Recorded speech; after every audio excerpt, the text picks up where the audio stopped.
What is going on, bottom line viewers? It's Mitch here with the one, the only Dilly Vanilli. It's week number 12 of the 2018 NFL season.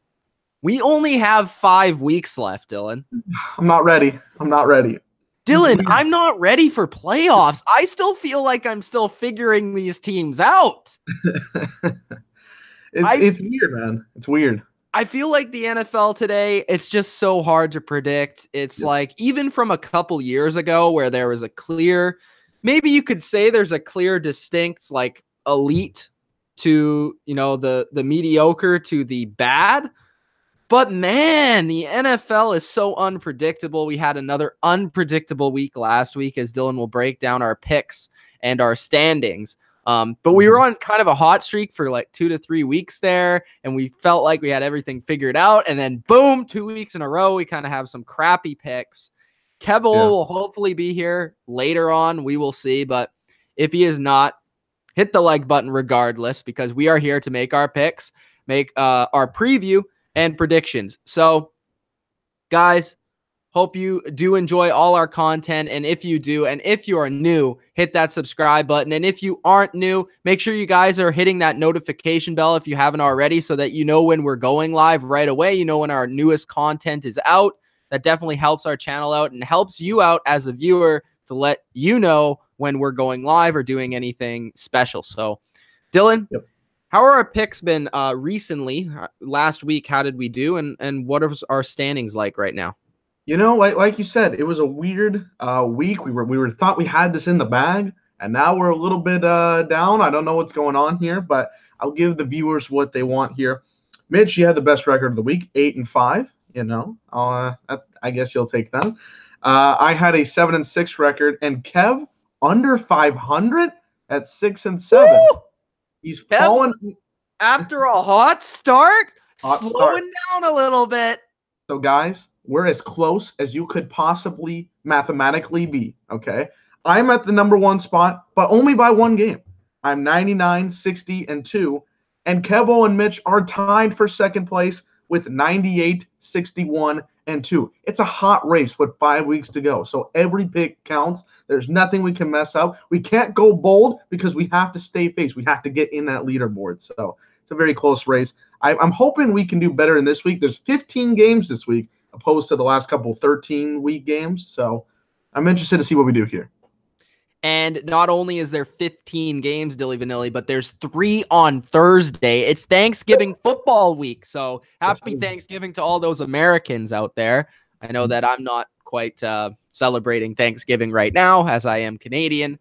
But Dilly Vanilli will be doing so tomorrow, watching his Cowboys in all his glory. So we'll start off with the Thanksgiving football games. We have 3 of them, as I mentioned. Starting off, the earliest one is the Bears at the Lions, NFC North divisional matchup. Quite a few storylines in this game in terms of just injuries alone, because on Chicago's side, it looks like it's very unlikely that Mitchell Trubisky is going to suit up. I'm pretty sure he's already been ruled out, or at least very doubtful for the game. So we are going to have a young man named Chase Daniel, who we've seen before. Yes, Chase Daniel is going to be the starting quarterback for the Chicago Bears as they take on the Detroit Lions without their stud young running back, Kerryon Johnson. He is not going to be playing either. So both of these sides are without 2 of their best players. Obviously, this hurts Chicago more because as much as Trubisky has his haters and as many people that want to get on him, he's played pretty great recently and made quite a few plays to get this team in the situation where they're at currently, being the top team in their division at 7-3 in the NFC North, while the Lions 4-6. But they did have a big win last week against the Carolina Panthers. A very, very, very strange game to watch if you did catch that one. And it came down to a 2-point conversion, basically. So, I mean, this game is going to be interesting because we have a backup and we don't really know how Chase Daniel is going to perform. I'm assuming that at least in the first half, Matt Nagy will have his script laid out for Chase Daniel to execute, but you're not going to see those plays, that Mitch Trubisky makes with his legs or extending the play. It will be probably a lot simpler, a lot more short passes, not as much stuff down the field. And it will be interesting to see how the Lions defense does try to take that away, as well as it's going to be interesting to see how Chicago's defense, which I would consider right now, I know we've been back and forth. I think it's the best in the league, and I think we can officially say that, especially after last week's performance. It's really fantastic when Khalil Mack's on the field. And, heading on the road, tough. Thursday, tough. This game's really interesting. And the spread is actually, I think it's only 3.5 for Chicago right now. I am going to go with actually the upset. I'm going to go with the Detroit Lions to win this game at home because there's a few reasons. Despite not having Kerryon Johnson, I do not think that the Lions, regardless, would have an effective running game in this game either way. I think Theo Riddick will be one of the main targets in this game. I did like the way that Stafford played last week as opposed to the couple of weeks before that. And the offensive line was a little bit better against Carolina last week. I think they can hold up at home on a Thursday with a banged up, Chicago team coming in. As for the Chicago offense, I think Patricia and that defense can do enough to slow down a backup quarterback in Chase Daniel. And I think the experience of playing on Thanksgiving in Detroit's case does help them. So I'm going to go with the Detroit Lions to win a very close one and squeak it out. I'll say like 24-20 or something of that nature. I'm going to go with the Detroit Lions in the upset. Dilly Vanilli? All right, well, first off, Mustard Bus just gave us a $2 donation, all appreciating those streams that we're doing. So if you guys want to hit that super chat, it does help us. I did go a little bit in the red today. I just bought that PS4. It's hurting the wallet. So, I'll put the Which, by the way, Dilly. By the way. Am I playing Kevin Durkant tomorrow or what? Can we get this settled? We need to get it settled. Friday night, Friday night football. We need to figure it out. He's not in the chat right now. But when he gets in there, I'll let him know. We'll figure things out. But, yeah, if you want to guys send us a little bit of that, appreciate it. Bears Lions. Eddie Jackson was drafted last year, as you guys know. And there was 15 wide receivers taken ahead of Eddie Jackson. He has 2 touchdowns this season, which is more than 7 of those receivers. So already, their defense is pretty good, even catching the football. Chase Daniel, I don't really know what to think about him. I haven't seen him this season because he hasn't played. But I think I'm going to go with the Bears. I'm going to be headstrong with the Bears pick here. I think they're coming in realizing they're one of the hotter teams in football. Apparently, if this was a Sunday game, Mitchell Trubisky would be playing. He's just not able to get it done here on Thursday. So my thing is that this Bears team is trying to continue this hot wave.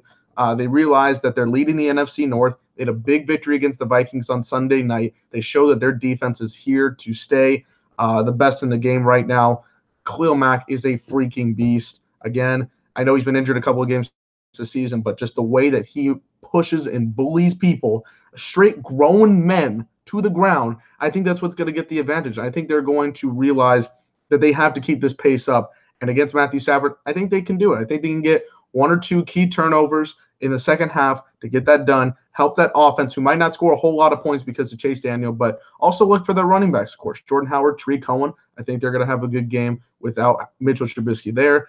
And I'm a little bit more confident what the Bears bring, even with Chase Daniel, than what I did with the Lions, because the Lions did pull off a nice upset victory against the Panthers last week, but can they continue that pace? I'm not 100% sure. I'm not 100% sold. So I'm going to go with the Bears in this one.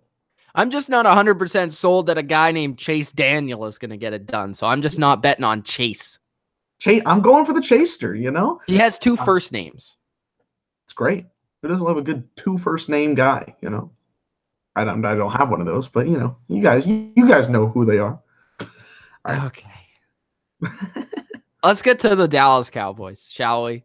So the Washington Redskins take on the Dallas Cowboys, and untraditionally, I'm going to try and start this prediction off here, Dylan. It's untraditional.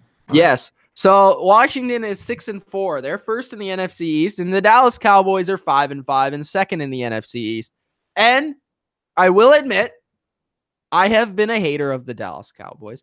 And you know me, Dilly Vanilli, when teams deserve the respect, players deserve the respect, I will give the respect. And I do believe that the Cowboys, in some regard, not fully, I'm not jumping fully on the bandwagon, they do deserve some respect, okay? Because they do look like they're in a prime position to take over this division, and this is a prime game to do so. This is a must-win for them here if they want to basically win this division and get to the playoffs. One game is separating the teams. Washington also did, it's 1.5 essentially because Washington won the first game, which was a very close down to the wire field goal game. And Dallas has looked really good the last 2 weeks. Their defense is playing very well.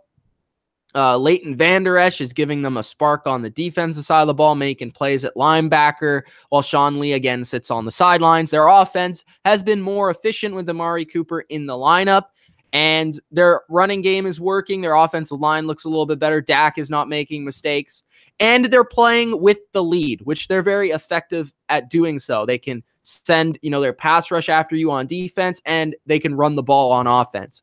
The only concern for me here for Dallas is if they do get behind, what happens? Are they able to come back on Washington in this game? That is my main concern with Dallas in every game. I think Dallas is a good team when they're able to play from in front, but when they get behind, that's where they struggle. And I think in this game, they will be able to get a lead. I do think this game will remain close, though. I, for one, do not think Colt McCoy is much of a downgrade from Alex Smith.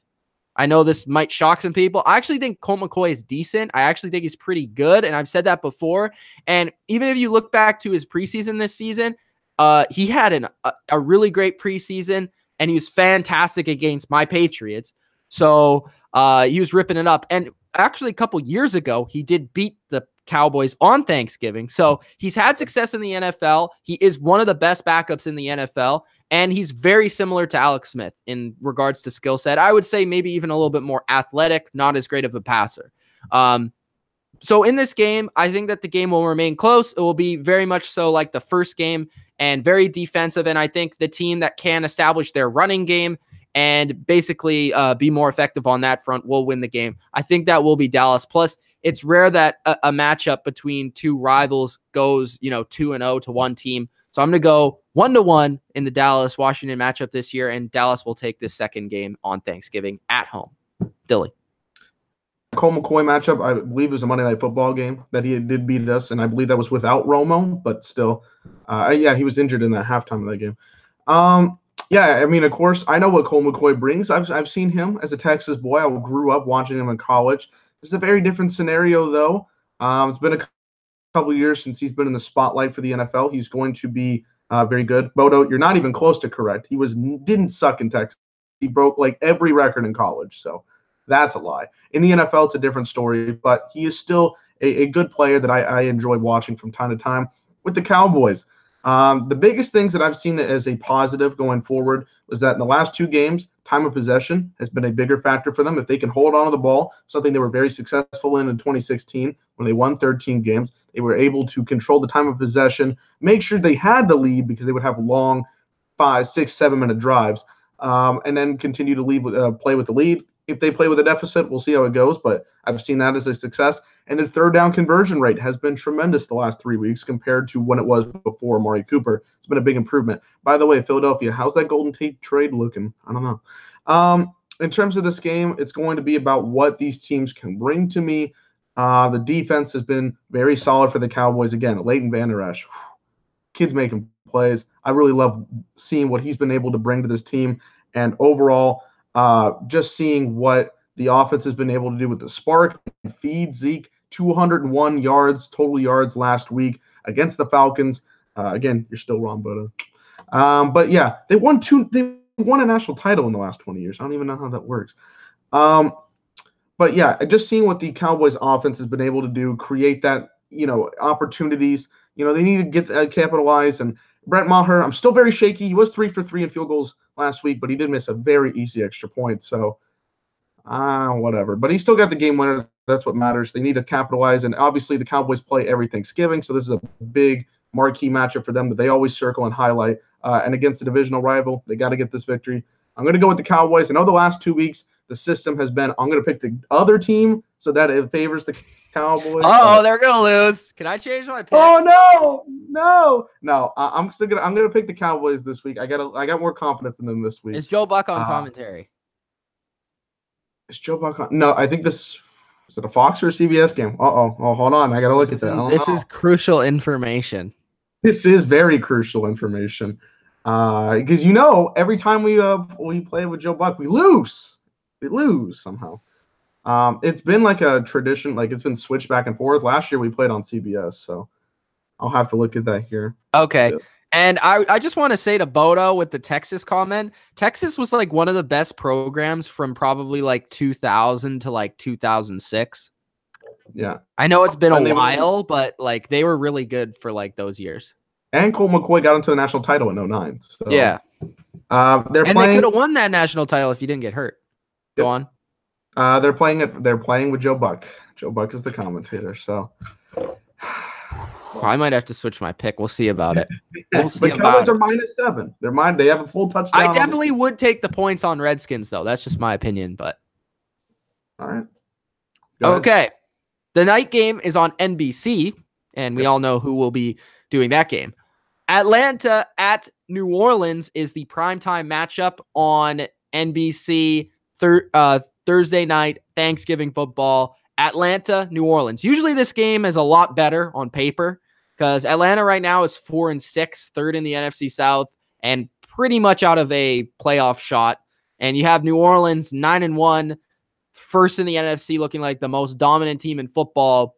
And this game, doesn't usually, it's usually a lot more exciting. It's usually a lot more hyped. It's usually going in, you're expecting a great game. I'm not so sure about this one. Right now, the line is -13 for New Orleans at home. And New Orleans at home is just insane right now. So I kind of understand it, to be completely honest with you. The last game they played earlier in this season was when New Orleans was still trying to find themselves and Atlanta was still somewhat healthy. That was when Atlanta started to fall apart and they had a couple of key injuries in that game. 43-37 on September 23rd. I don't remember what week. That must have been week 3 or week 2. One of those weeks. So New Orleans, Atlanta had a shootout the first time. I'm guessing it should be somewhat of a shootout this time. I don't expect that score to be as high. I would say it's probably going to be in the 30, probably like 30 to 20 something. I'm saying New Orleans going to win this game. Once again, I just don't see them slowing down. I don't see them having a trap game specifically at home. Maybe they'll have a trap game on the road, but I won't ever see it coming because they're so good right now. And I've tweeted, I've said on, this channel that New Orleans is a very complete team, and I'd be shocked if they do not win the Super Bowl, and I'll continue to say that.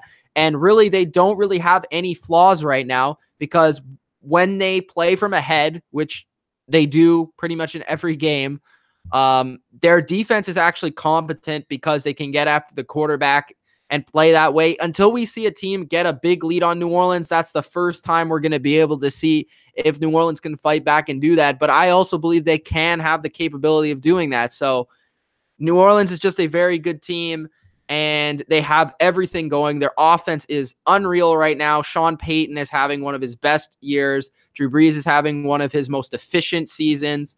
Kamara, Ingram are both awesome right now. Michael Thomas has been great. Their defense is stepping it up and causing turnovers. And as good as the Atlanta offense has been at times this year, I just don't see it being enough. So I'm going to say something like 38-21 for the New Orleans Saints. Dylan? The Saints killed the Eagles 48-7 last week. In no way am I picking the team that won by 41 the week before. I'm not picking against them. The Saints are going to win this game. They're going to help me not break the bank by getting an extra $100 because of that 10th victory this week. And I think overall, you look at the Saints, what am I going to pick them to lose? It's not a very easy position. Again, week 1 was a very weird situation. It feels like forever ago since they lost to the Bucs. This team's hot. They're fresh. They got a whole lot of talent. Atlanta, I saw what they did last week. They've got great players. They've got great talent. They're getting a little bit more healthy, and they still got guys like Julio Jones that can make or break games, but it's the Saints. I'm not picking against the Saints offense until somebody shows me that they can stop this team, and I don't think the Falcons are that team to do it. Going with the Saints. Cool. Okay. So now we're gone from Thanksgiving. I hope you guys enjoy those games. They should be pretty good. Which game do you think is going to be the best, Dylan? I think the Cowboys and the Redskins are going to be the most competitive matchup, but the Saints and the Falcons can be a surprising one. Okay. Let's get to Sunday. And like Dylan said, we have a lot of games this week. Raiders at Ravens. Kind of an interesting game. It's the second time we'll see Lamar Jackson. And Baltimore is favored by 10.5 points. Ooh. Interesting spread. Oakland did win a somewhat surprising game against the Cardinals. We thought it would be close, obviously, but most people thought the Cardinals would win that game based off their play compared to Oakland's play. And can Oakland really try and win 2 in a row? I don't know. I don't even know if it's in their bones to do so. I think the reason it's at 10.5 is because of how well Baltimore does play at home, which is where the game is in this game. 5-5 Baltimore does have a chance still to make the playoffs, and a good chance. When you look at their schedule right now, it's actually a pretty favorable schedule. They've played a lot of the difficult teams already. Just going down the list, they still have to play Oakland this week, Atlanta. Their toughest games are they play in Kansas City and in LA Chargers. They play Cleveland, Tampa Bay, Atlanta, and Oakland. If they can win 4, if they can go 9-7, they have a shot for the wild card, assuming they lose those games on the road to the Chargers and the Chiefs, which I think they have a chance against at least one of those teams, but we'll see. So they're still in it, and they need to win this game if they want to be in it. So I think this is pretty clear. Baltimore will win. Now, the interesting thing to me is, how do they play Lamar Jackson? Do they continue to run him over 20-plus times? I don't think so. I think they'll run him, but not as much. I do like what they did, though. They went all out with it. They tried something new. They tried something different. Marty Morningweg, who is the offensive coordinator, used to be there in Philadelphia with Michael Vick when they were doing their thing in Philadelphia. And you saw that a lot in Baltimore last week against Cincinnati. And they have a new running back all of a sudden. Never heard of this guy in my life, Dilly. I didn't understand this, bro. He was the fantasy pick of the week. Literally, I looked at the stats, right? Okay, I saw Lamar's 27 rushes, and I'm like, then I looked at Gus Edwards, and I'm like, who is this guy? Who? And I almost tried to pick him up in fantasy. Didn't even get him. So, and okay. I'll add this in. At least Baltimore is more competent and watchable now. I mean, yeah, Joe Flacco may give them a little bit better a chance to win. It's debatable, but they're more fun to watch now. I'm actually going to watch Baltimore play because Lamar Jackson's playing, because it's fun. And the other thing is, Baltimore's defense should absolutely destroy the Raiders. So I'm going with the Ravens at home.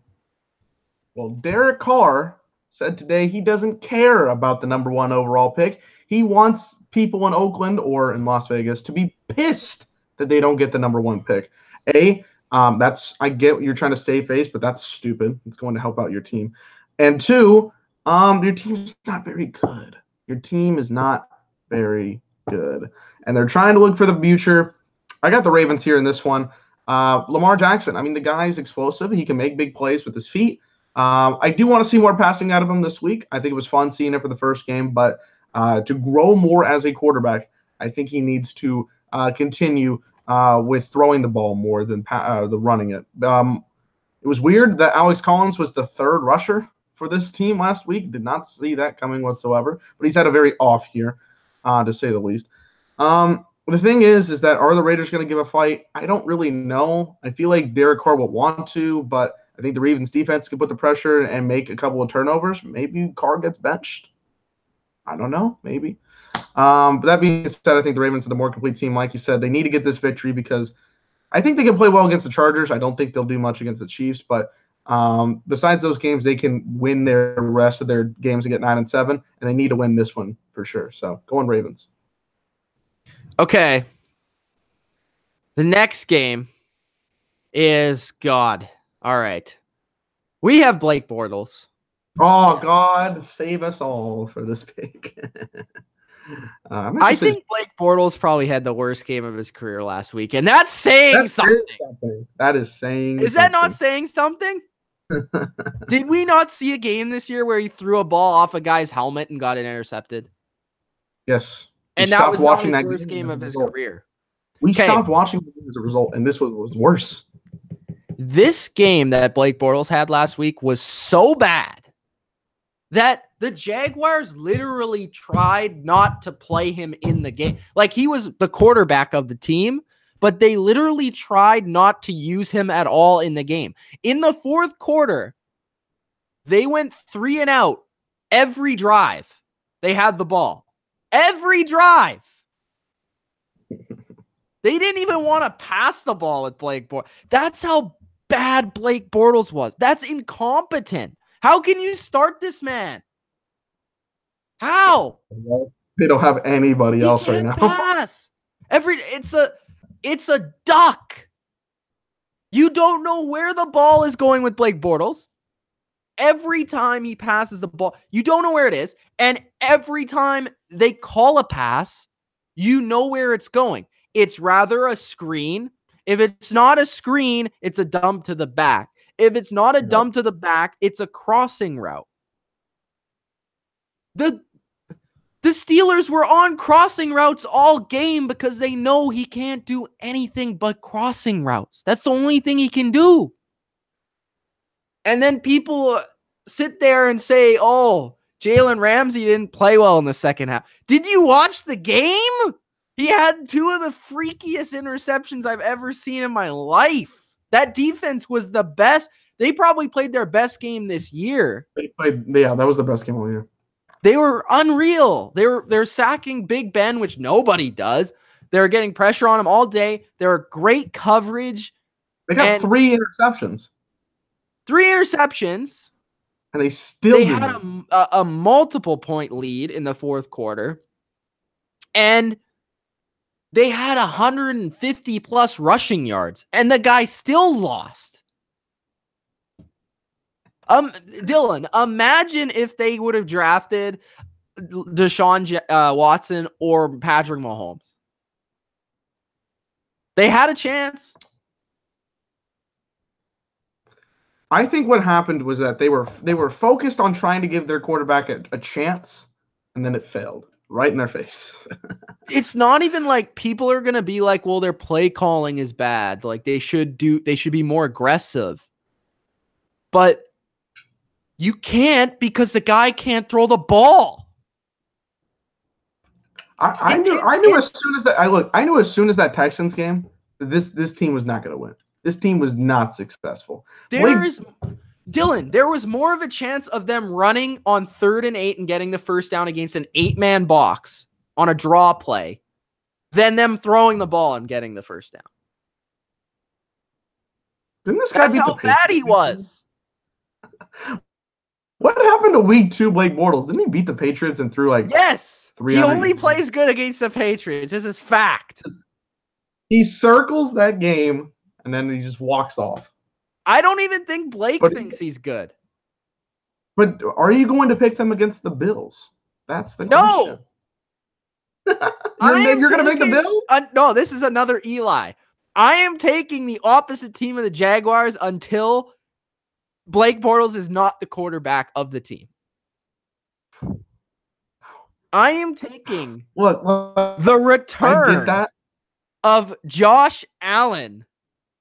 Oh, Josh Allen's in for sure? Is playing. Is he in for sure? Against the Jaguars. Now, this game might be 6-3, but I am taking the Buffalo Bills because they have a good defense.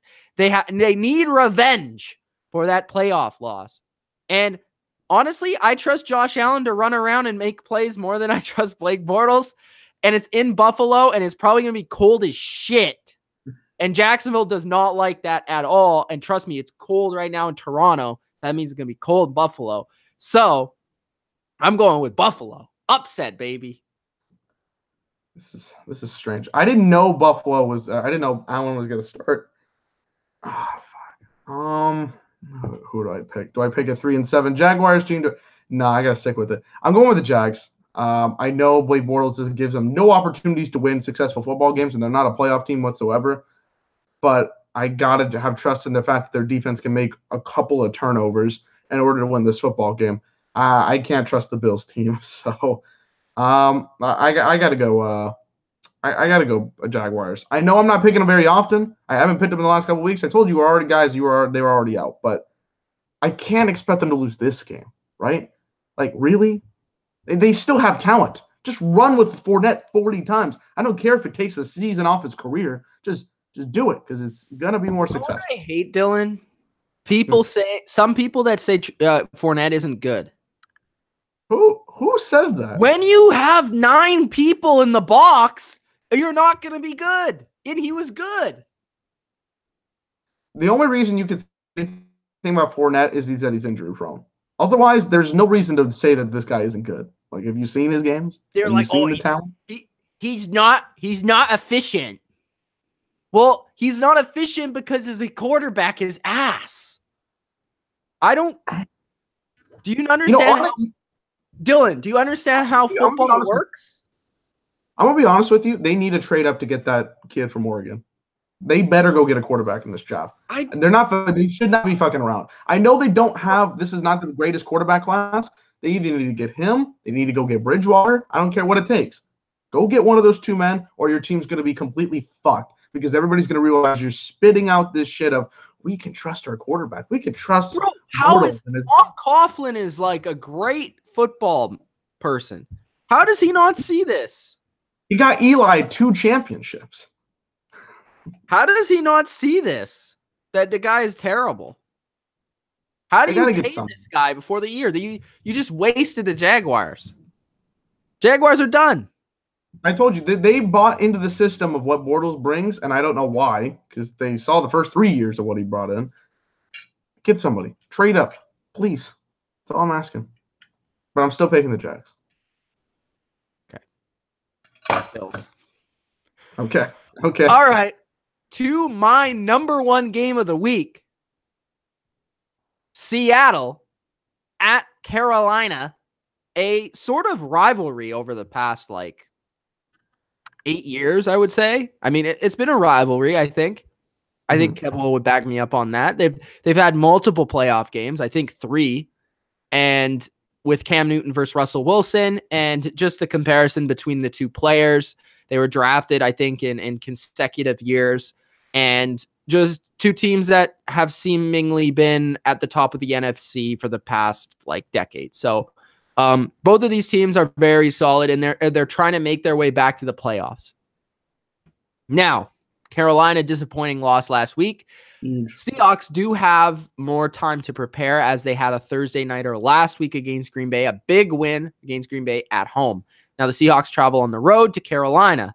I think this game is the classic case of who plays this game at home wins, because I feel like both of these teams are significantly better at home.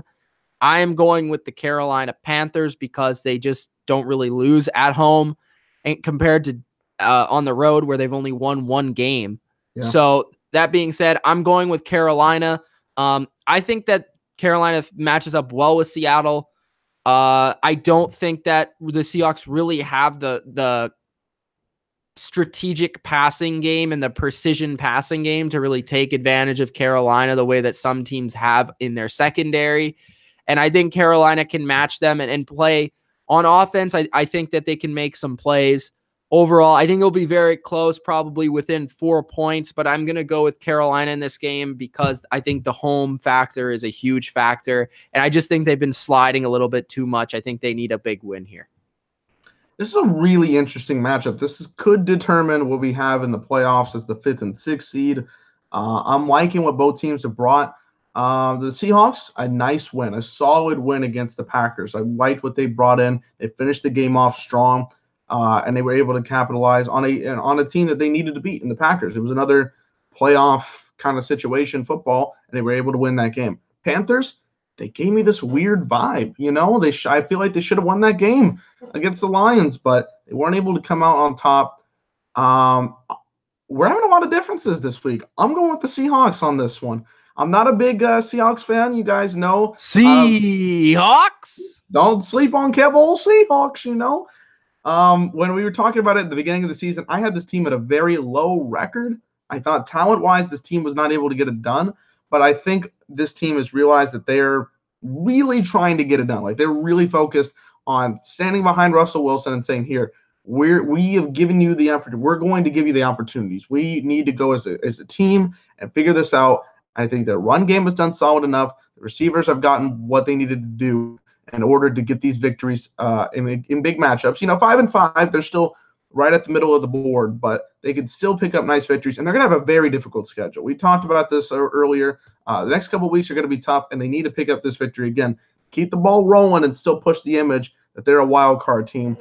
And the Panthers, they just kind of soured me. They soured me on that last game.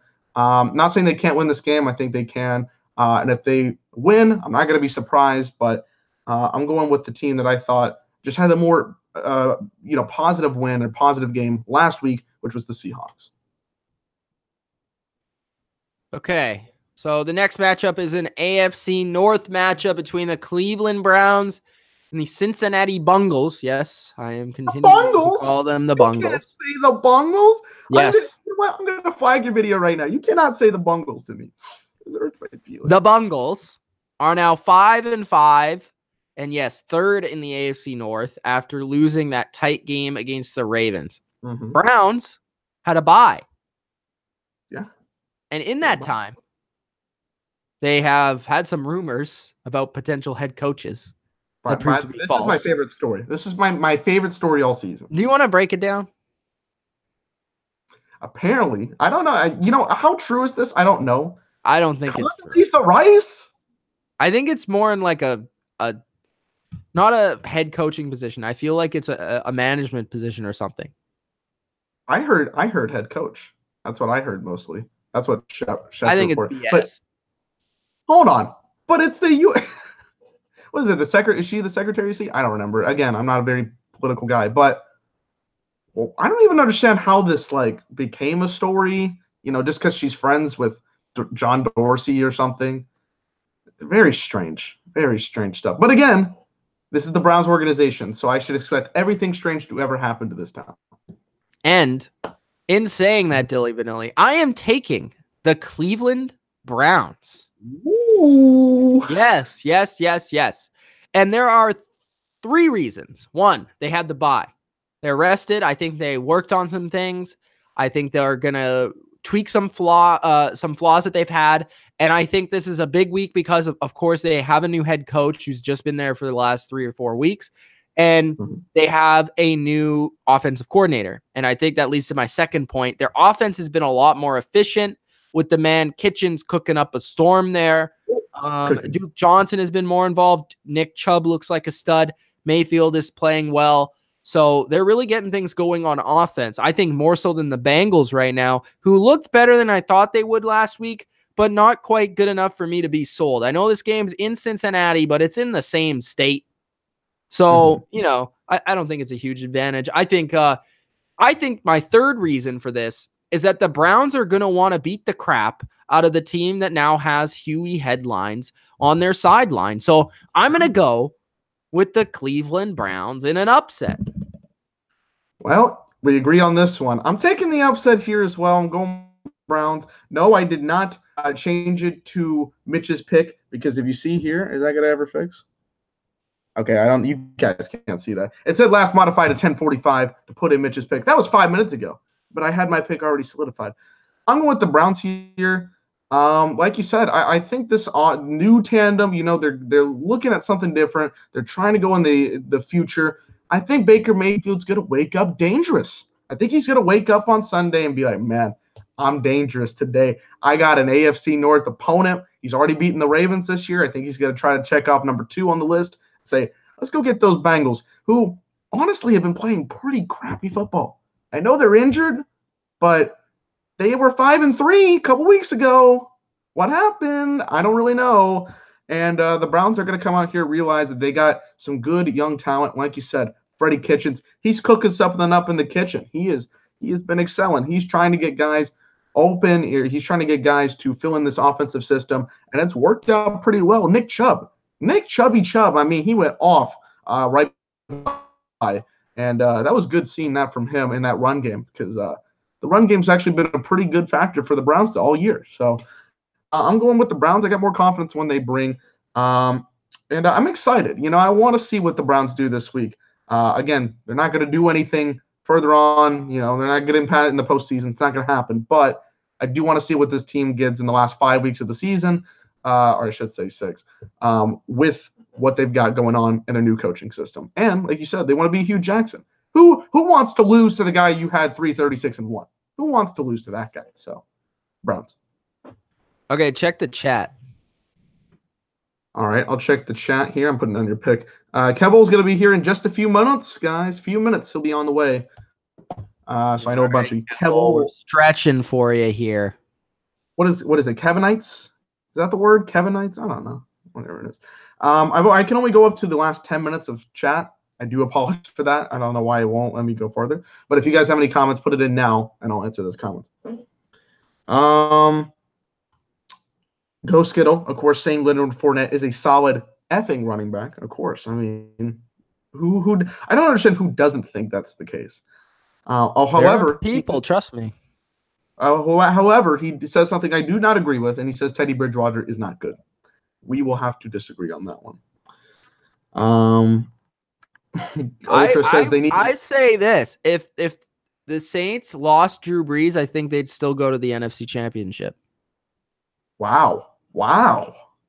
That's how good they are, and that's how good Teddy is. So does that mean that the MVP is not really the most valuable player on his team? I'm just kidding. But, you know, a lot of people, I don't understand this, okay? We'll get to it. I don't understand that. It makes no fucking sense. I'm actually going to make a video on that now that I have a little bit more time. I'm just going to put this here. Brees is my back in the game's history. I love watching him. But have you watched Mahomes this year? That's all I'm going to say. And by the way, screw Colin Cowherd for putting him 4th. You kidding me? Big Ben?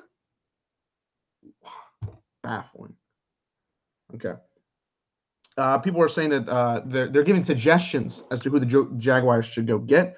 Party Parth is saying Jacoby Brissett. Jacoby Brissett, how do you feel about that?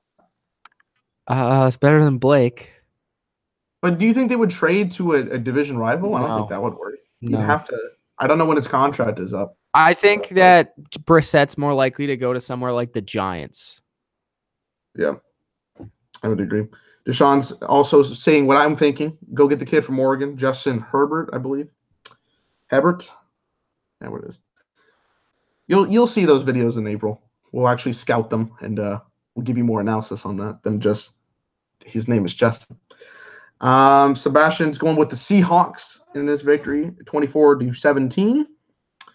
Ultra's losers, I see. Ultra's going to pick the Panthers in this victory, 24-23. So a very close, very tight game between these two. Ghost Skittle thinks he could beat us at Madden. This guy's nuts. Ghost, what are you talking about? Ghost, just buy the PS4, bro, and we'll whoop you. There's deals right now. Because what happened in fantasy, your other players have to back you up. In Madden, you got to back yourself up. So, you know, I'm coming for you. I'm going to play it right after we get done with this video. I'm going to start getting on it. Bodo says the Panthers season is, he doesn't spell it this way, but I'm just going to say it, D-U-N-E. He says Cam is way overrated. Seahawks have a new run game. Seahawks win 24-22 with another failed 2-point attempt. Now, that would be some shit. If that would be dumb. That would be weird as hell. It would be funny. Let's see. Let's go down here. Ultra says the Bungles are ass. They're gonna win. The Browns are gonna win 31-21. I don't disagree. A lot of people picking the Browns. 25. I might have to change my pick then. Sebastian's got a 25-14 victory. Bodo's still going with the Bengals, 28-23. Rob's going with the Browns, 17-14. Apparently, Schefter withdrew that story of Condoleezza Rice. Still, the fact that he even got out there just baffles my mind. What was his source? I have no idea. Because he doesn't put anything out unless it's a good source. So, like, I see 8 out of 10. It's kind of odd. Like 8 of his 10 sources are usually just Ian Rappaport, but I don't know. Let's see. Jags should trade for Teddy Bridgewater. That's a Deshaun comment. Ghost Skittle says Teddy Bridgewater is a black Alex Smith. I don't know how they are similar in any way, but keep that one there. No. No. Not really. Bodo wants to make $100 bet that Breeze is going to be named the MVP. Okay, the difference between being the MVP and being named the MVP is something totally different, though. Yes. It's two different things. And again, it's also about what we consider the most valuable player and the best player, because they always want to make it the best player when the MVP should stand for, if this guy is gone, this team's fucked, basically. Like Curry is the most valuable player for this season of the NBA because his team is not very good right now without him. So it's a difference. Ultra's bringing up time. Mitch lost to me in fantasy or in Madden because Andy Reid was his time manager. You remember that clock? Oh, that was some bull. That was hilarious. I appreciate it. That was a computer, though. I know. It wouldn't happen. Now this time would be different. We would actually be playing. So no clock management unless it's our own fault. We don't know how to hit a timeout button or something. Sebastian, he's got his power rankings this week. Power rankings. Sebastian's trying to beat out Ultra for power ranking guy. Ultra's got to step his game up. Ultra, bruh. Oh, that's not good luck. My top 10 power rankings from Sebastian. 1, Saints. 2, Rams. 3, Chiefs. That's a pretty easy 1, 2, 3. 4, Steelers. Bears. 5, Patriots. 6. Still got to put the Patriots above the Bears because the Patriots. You know what's funny is the Patriots beat the Chiefs and the Bears. But okay. I still wouldn't put the Patriots above You're gonna put the Patriots above the Chiefs right now? Maybe. I wouldn't. Are they close? Chiefs have played 2 great teams and lost by a combined 6 points. Still, they lost. I'm just saying. It's not by much. I'm just saying. I would still put the Chiefs ahead. 7 Texans, 8 Chargers, Seahawks, 10 Panthers, and there's the Seahawks man right there. Kevole. Hello. I came in on time, did I? You're like halfway through. I know, but you missed me, and there was a chance for my name. Yes, you were like The Rock. What happened, bro? What happened? I know you don't like live streams. They're chanting Kevole's name. Kevole.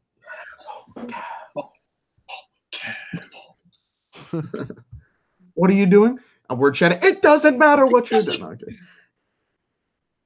Kevole, we already talked about your Seahawks, but I want to hear your thoughts on the game. It's game of the week, according to me. It's the game of the. I would agree. Actually, I think it is the game of the week. I think that this is a huge game for the Panthers. I think that both. This is I would argue it's a bit of a bigger game for the Panthers in that you lost 2 in a row, and the team ahead of you is on a complete roll, and you just got blown out 2 weeks ago by the Steelers, and you're at home. I think it's a must-win game for the Carolina Panthers, but I do think it's a must-win game for the Seahawks too, but I would argue franchise-wise, bigger game for the Panthers. I think it's going to be a very close game. I haven't picked the Seahawks every game, but I am picking them in this one. I do think that they will find a way to eke this out. I think it comes down to... I'm getting a win on both of you guys? Nice. Oh, is it you? Yep. I picked the Panthers, and Dylan picked the Seahawks. I've made some pretty crazy picks this week, Kevole. Oh. Yeah.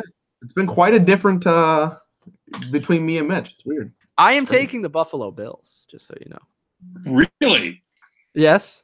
Wow. That's mostly because I went on an absolute tangent about Blake Bortles, but that's one of the picks. I'm picking the Browns.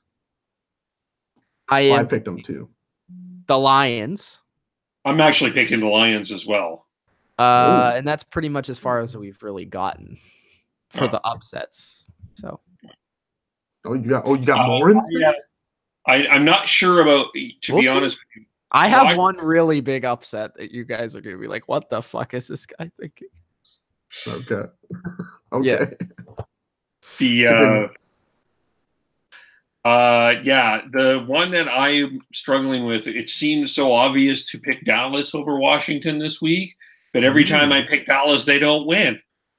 No, it's because if everybody picks Dallas, guaranteed loss. Every time we've all agreed on Dallas, they lose. Yeah, I picked Dallas, which I feel like it's not good. I picked that. And Joe Buck's I'm going to pick Washington on that. Bro, Joe Buck's commentating too. Yeah. But Kevole just helped me. He said he's picking the Redskins. So that's maybe. I don't know. I like Colt McCoy though. So I hope that the Redskins do well with Colt McCoy, but we'll see. All right. Any other comments? Get back into the... Let's do it. That's about it. All right, so let's get to the New England Patriots. Fresh off the bye week, they're taking on the New York Jets, and today actually, yes, obviously, today the injury report came out, and Tom Brady was on it. A knee injury was on. Tom Brady, yeah, he was still at practice and practicing, but he was on the injury report because he's on the Patriots, and everybody's on the injury report. But everyone was at practice. Rex Burkhead was at practice. He's been there for a week. Rob Gronkowski was at practice. He's expected to play. Sony Michel was there. The only player that wasn't there is Dwayne Allen, who's expected to be out for a couple of weeks. So that's good. Seems like the Patriots are getting a lot healthier, which was a really, really bad thing for them before the bye. They were very banged up, and hopefully they can get healthier as we continue on with the season. So now they're going to New York, and typically, I mean, the Patriots have been very successful winning in New York over the tenure of Brady's career, but really recently they haven't lost there. I don't remember the last time. I think the last time was 2015 in when the Jets were close to making the play. They were like 9-7 or 10-6, but they just missed the playoffs by one game, and that was the coin flip game where like Matt Slater called the coin flip, and it was like the wrong thing, and there was like some conspiracy, and it was overtime. That was the last time they lost, if I remember correctly. So in this game, the Jets just aren't good. Like, if the Patriots do not win this game by double digits, I will be concerned. They are not a very good football team, and this is not one of the best Jets teams that the Patriots have played. Even from a matchup standpoint, like, typically the Jets are a bad team or a mediocre team, but at times they can give the Patriots trouble because they're a good matchup for the Patriots. But even in that case, I don't really know if that's really a thing right now.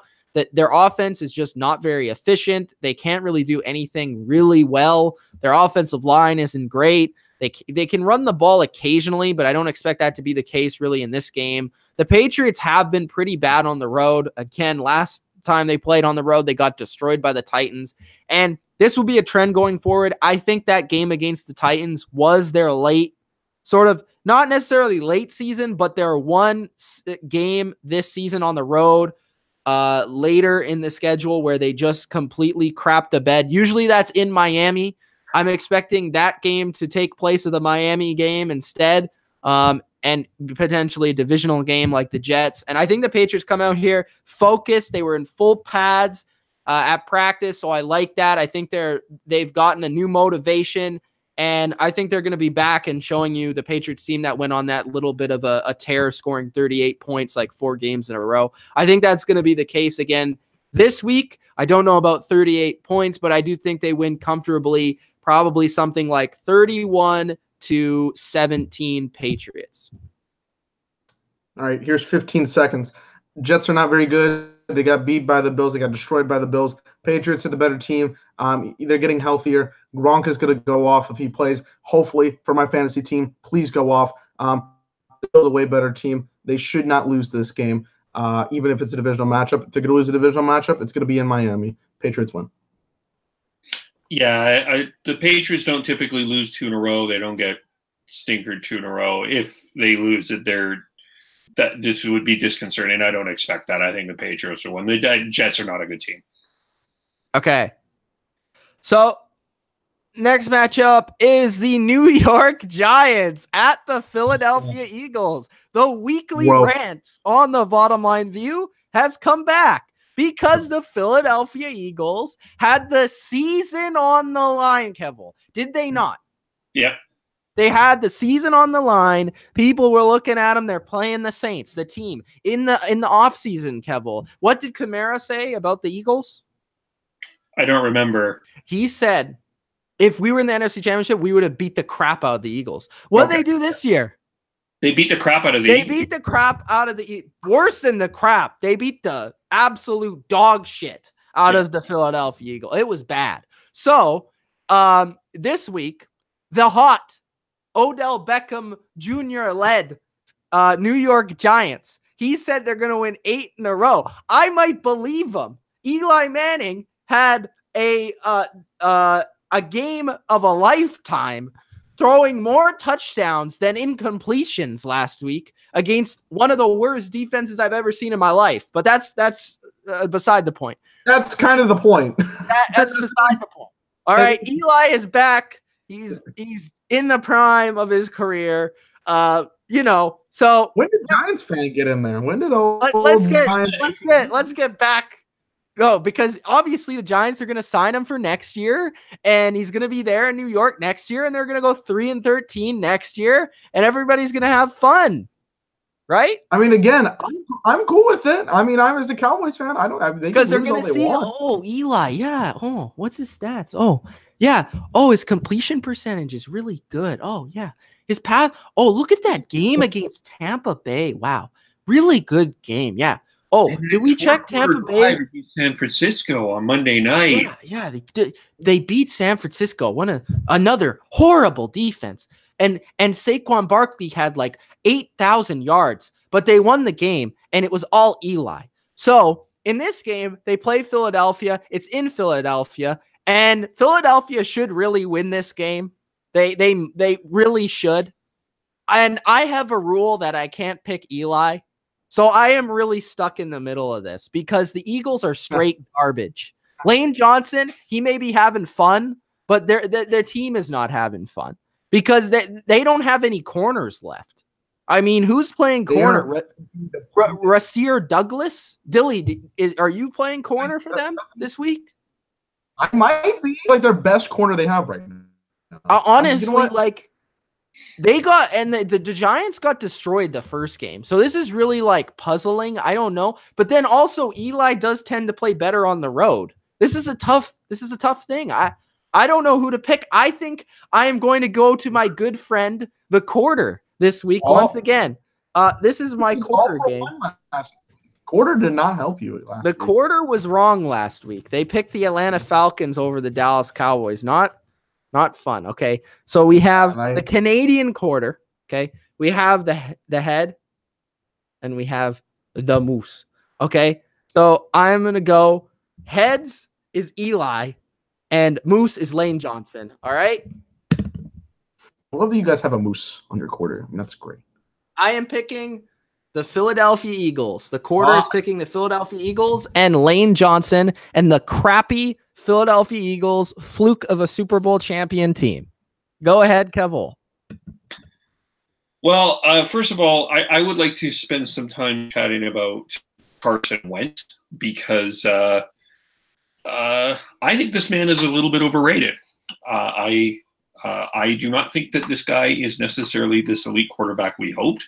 I understand he is coming back from a major injury, and really a lot of my picks of the Eagles, I thought that they were on the way back because Carson Wentz, I was giving him that slack. But after last week, that defense was atrocious and awful for sure last week against the New Orleans Saints.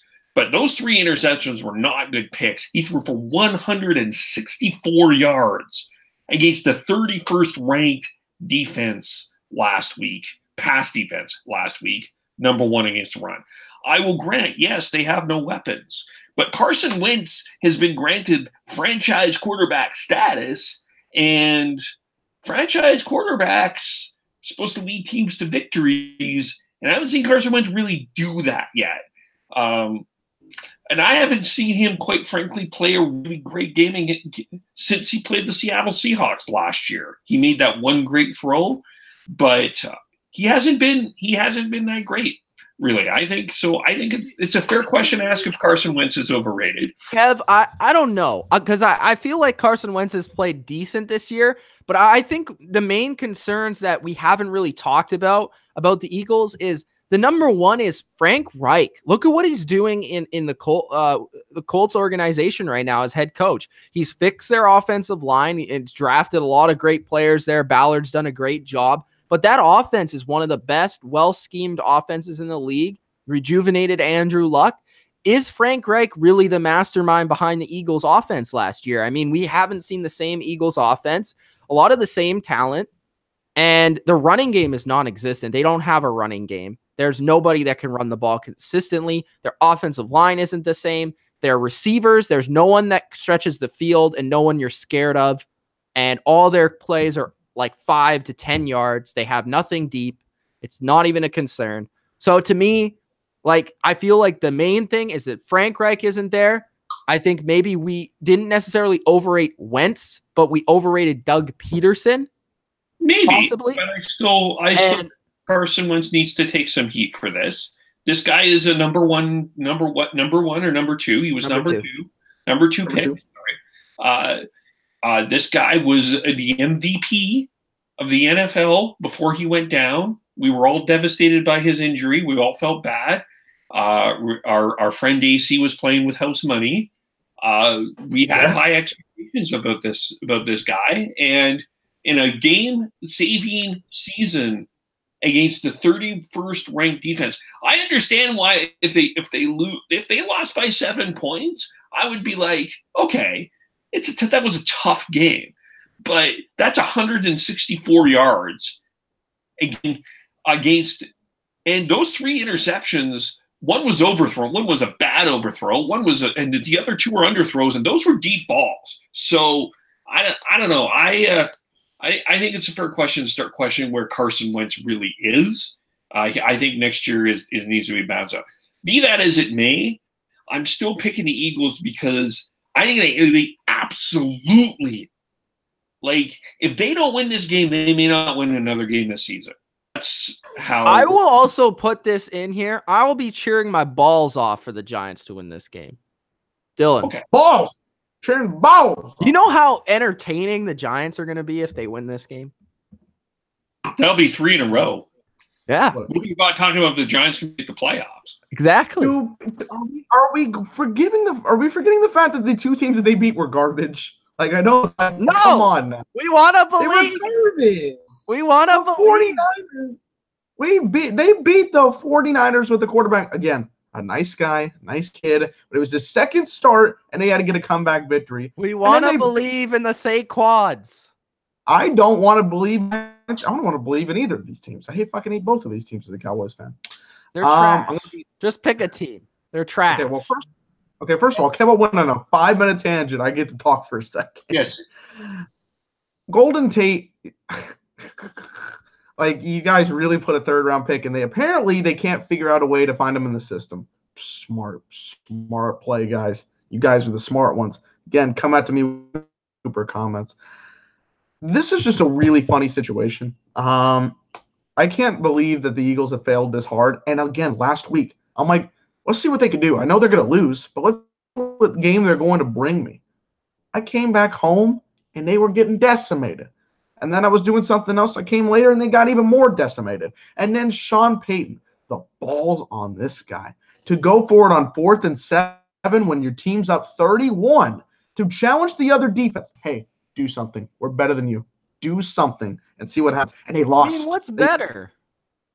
They scored a touchdown. Or just kicking the field goal. I mean, huh? What's the difference? You're going for it on 4th and 7. You're up 31. Like, who cares? Yeah, like, but why would at least they have a chance to stop you? It's 31. They're not gonna. They're gonna win. They're gonna kick. I don't know. I don't really care if people go for it at that point, to be honest. No, but that's ballsy. That's just saying fuck you to the other team, in my opinion. Which they should. Eagles are going to win this game. They should. Okay. I'm picking the Eagles. They should win this game. Eli's still on the other side of the ball. Saquon's great, but you have to win. Like you must understand that for the future I will of this say this. If Schwartz sends his patented blitz, they're losing the game. I'm just putting that out there. Eagles got to win. It's a must-win game for them. Rasir Douglas. Blitz. What patented blitz? They don't have anybody to blitz with. Rasir Douglas is going to cover Odell. I think. Maybe it will be Cravon LeBlanc, but we'll see. I don't know. Odell might have the 7th 300-yard receiving game in NFL history.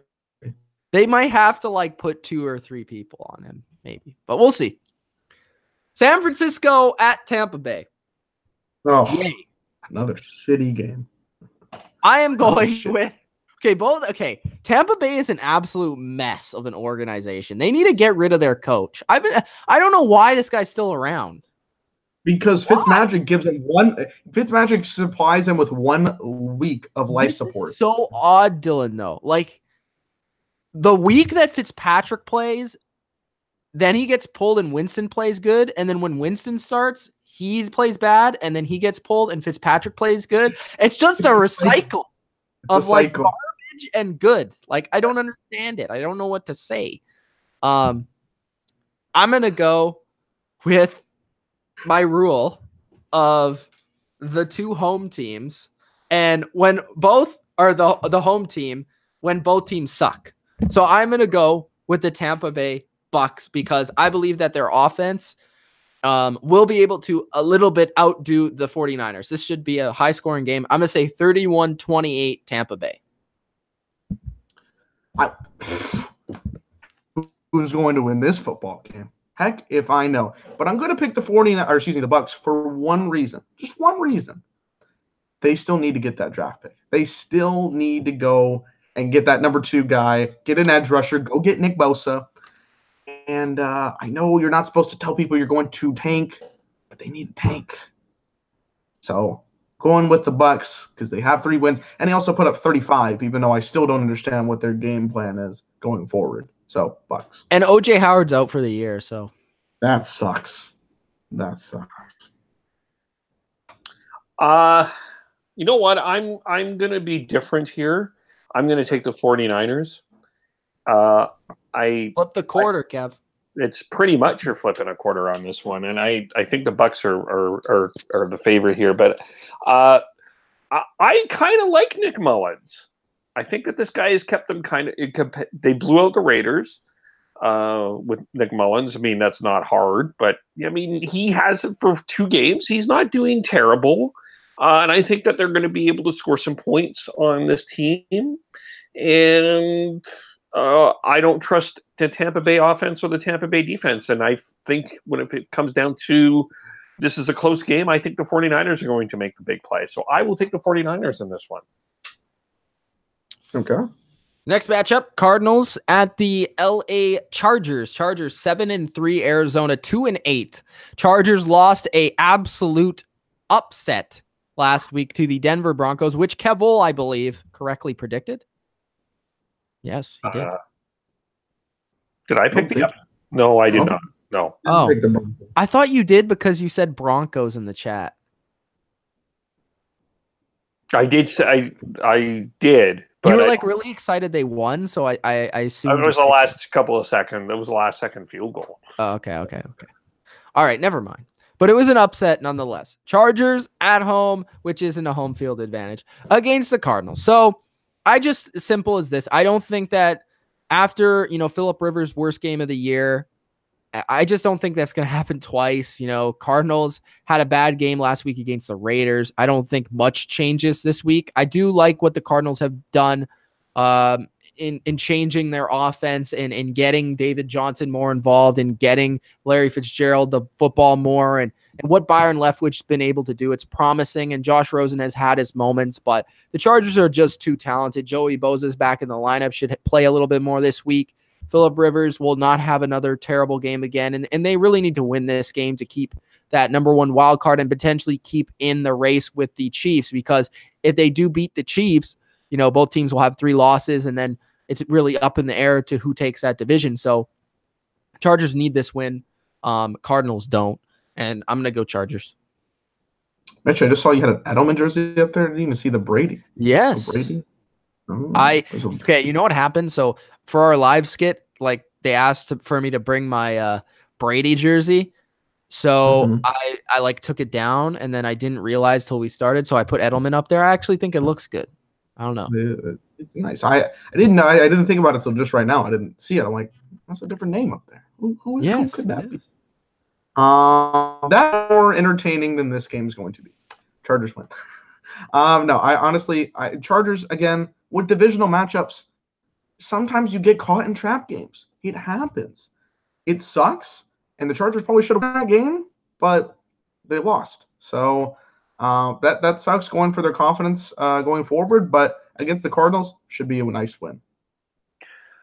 All right. So again, to remind everyone in the Los Angeles area, if you are watching this channel from the Los Angeles area, address again 1844 South Avalon Boulevard in Carson, California.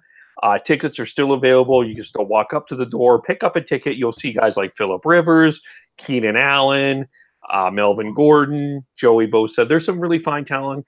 On the other side, you get to see David Johnson as well. So tickets are available at the door on Sunday. Go head over there. You'll see a fine game between two teams. It'll be a good way to spend your Sunday afternoon if you're in the Los Angeles area.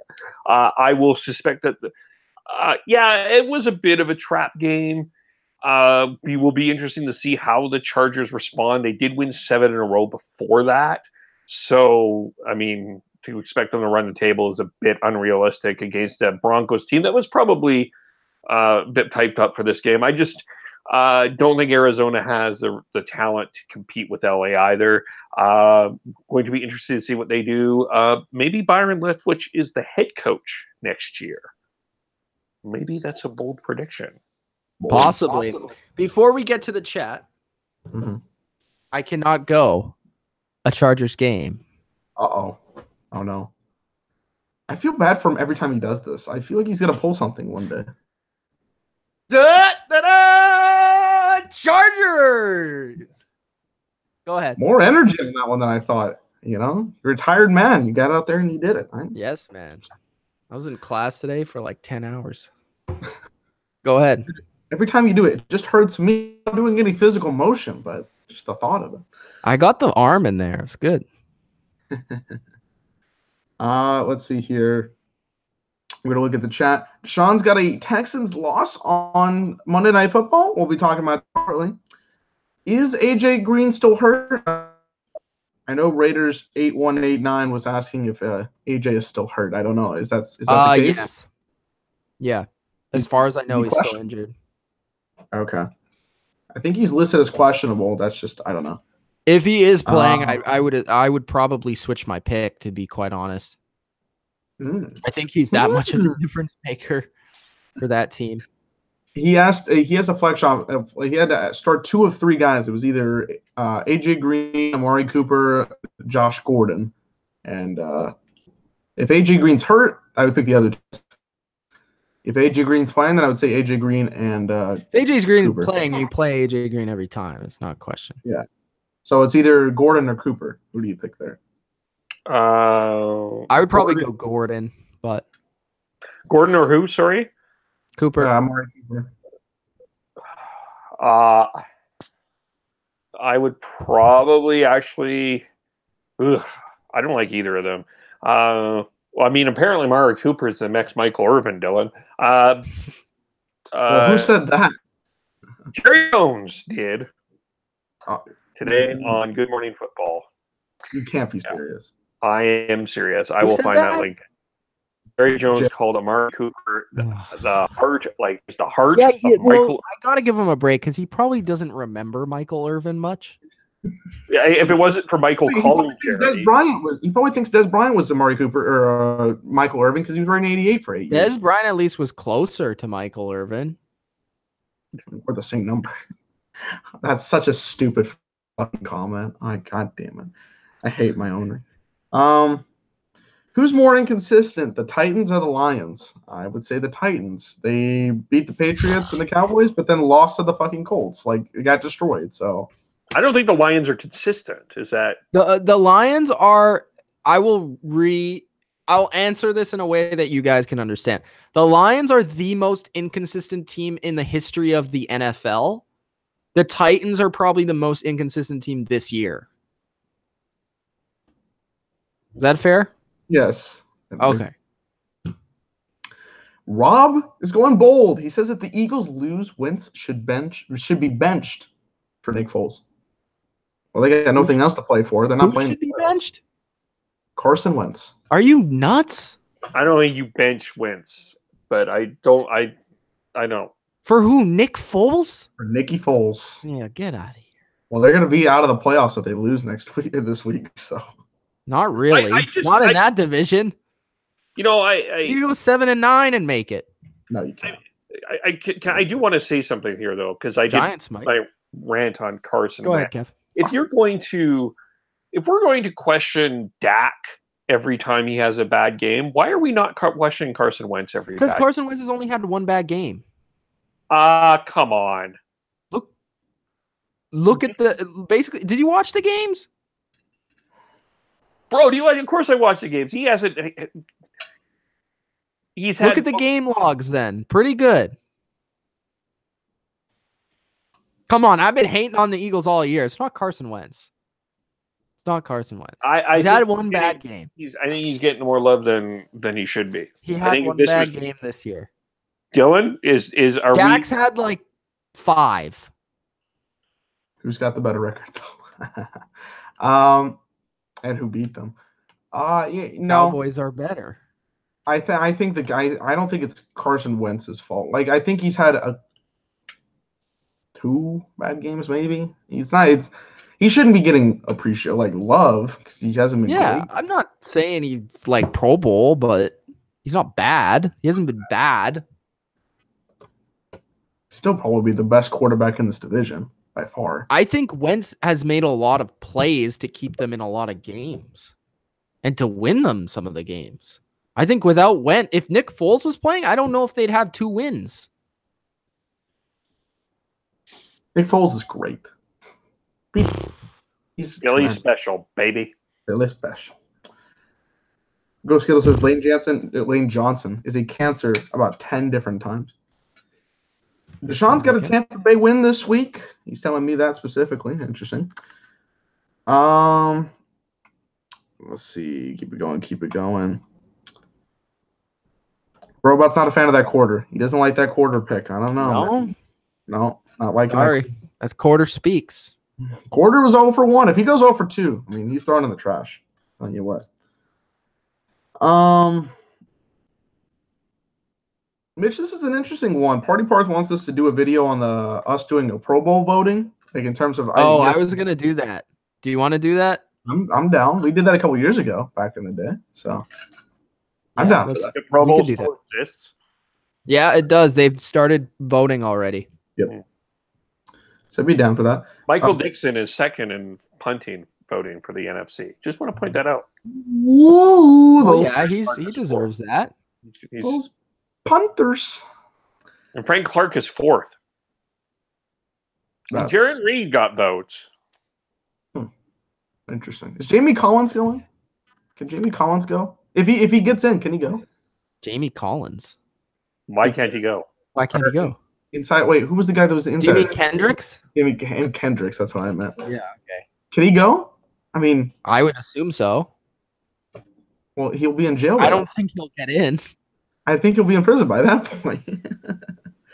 Anyways, if he can make it on a flight, then I would assume. But I mean, I don't know. I mean, he's not making it. Trust me. But I'm just saying. It's kind of interesting. Yeah, you got to the Pro Bowl. Oh shit, I got to go to prison. Coach, Wentz is a baller. Injuries are what's flagging this team, and they can't eat when they are full. That's the comment that coach has given us. I like it. I still think there's a double standard, though. We're on Cam when they don't win. Yeah. Don't answer that question. Of course not. Ultra says Matt Ryan's a Pro Bowler. Agree or disagree? Yeah, I agree. Is he MVP? No. Hey, Eric Anderson made it in 2007, so yeah, that's true. Like 7 quarterbacks get to the Pro Bowl every year. Yeah, probably more. I think there was one year where like they kept going down the list. Like Andy Dalton eventually got in. It was like, what? Andy Dalton? Solid. Well, because think about it. Okay, Everybody pulls out, and then they like. It's stupid. Just name the people that get in the first time Pro Bowl, not like the fifth replacement. Hey, like, no, I don't want to see Joe Flacco at the Pro Bowl. Stop. I did in 2012. No, I'm kidding. I've never once wanted to sit down and be like, all right, Joe Flacco's the guy to go first. Fuck that. No, never. All right, I'm scrolling down here a little bit. People were continuing to talk about the Eagles. Julio, what? That's a dumb question. Julio or Ridley? I like you, Ultra, but bro, Julio is my answer would be Doug Baldwin. Oh yes, give me Doug Baldwin. Oh, what are you talking about? Julio, obviously. Oh, I like Calvin Ridley. But Julio. For what though? Like what? But what are we picking? Rookie of the year. Well, Julio doesn't qualify. So well, if it's not, it can't be rookie of the year. No, I'm joking. But I don't know if he's beating this. That's the only thing that Ridley would win over Julio.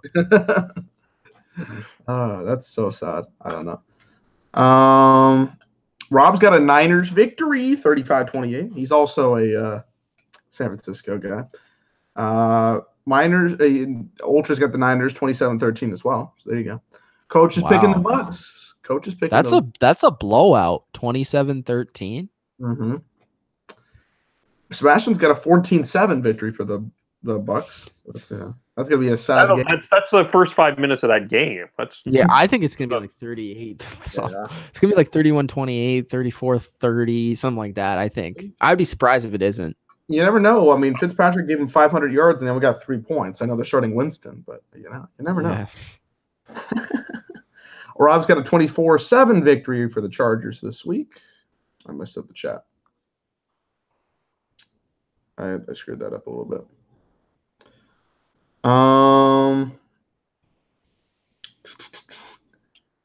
Turtle's asking you specifically, Mitch. Yeah. Is Matt Ryan elite? This year, yeah. This year? Yeah. This year, yeah. Okay. Interesting. Heard a lot of things about it. Not last year. 2016? Yeah. Okay. He was MVP. Okay. I just wanted to see if that was I actually think he's been better this year than 2016. His stats have been, like, through 11 games, have been at the I don't know if it's necessarily the stats, but, like, I just think he makes more plays. Like, I felt like in 2016 with that offense, like, everything was wide open and just, like I felt like if Alex Smith was playing quarterback for that team, like, he would have won MVP. I still can't believe that would be true. Maybe not, but I just felt like that offense was so good with their scheme and their just the way they were flowing. It was just like on a platter for him. Like this year, I feel like he's just making more. I'm sure Ultra would understand what I'm saying, and I wonder if he agrees with that. But I want to hear. I also didn't think he was the MVP that year. I thought Rodgers or Brady had a better year than him, but that was my opinion at the time. Theo Riddick or Josh Adams in PPR? You got to go Riddick. I would say Riddick. Especially because carry on my way on the sun. It's not playing. So. Mr. Wong, he needs some help. He's lost O.J. Howard, a crippling injury right before playoff time. He needs a tight end. Cameron Brate, Jared Cook, Vance McDonald, or David Njoku are your tight end options. Wait, what are the options? Jesus Christ. Cameron Brate, Jared Cook, Vance McDonald, or David Njoku.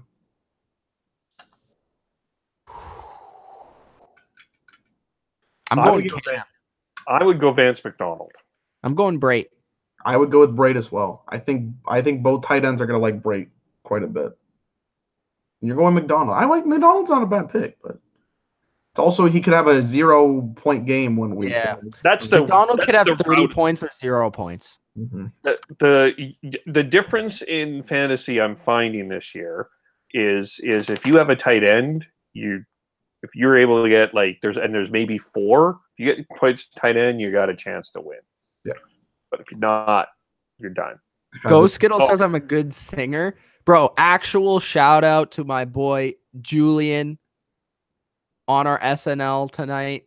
Huge Cowboys fan. Huge. My boy. Saying Location. He's a really, really good singer. I'll have to send it to you, Dylan, because I know you love that song. Yeah. And obviously he's a Dallas fan. But yeah, he's a really, really good singer. He fucking killed it. It was awesome. Loved it. Nice. That's the guy right there. Start Ravens defense or Patriots defense, Mr. Wong? Ravens. Ravens. Let's I know you guys there's more comments. There's been quite a bit of comments, but I think we need to get to these last 3 picks. So if you guys want to put that in here in the last couple of comments, we'll get to it at the end. Yeah, we have 4 more games to go.